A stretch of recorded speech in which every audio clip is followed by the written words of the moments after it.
At para naman sa ating heat index forecast ngayong araw for Metro Manila area, reference stations natin ay yung mga stasyon natin dito sa NAIA, Pasay City at sa Quezon City. Posible maglaro ang ating heat index mula 39 to 40 degrees Celsius. Sa buong bansa, highest heat index forecast ay 44 degrees Celsius sa area ng Sangli Point sa May Cavite.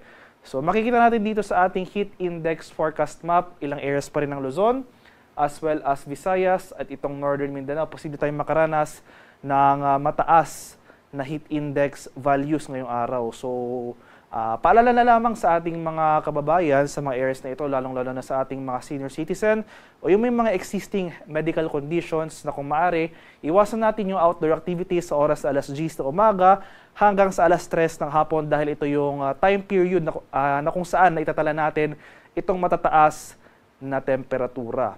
At kung hindi man maiwasan ng outdoor activities, magsuot po tayo ng light-colored clothes, uminom ng maraming tubig, stay hydrated po tayo, at manatili sa well-ventilated areas.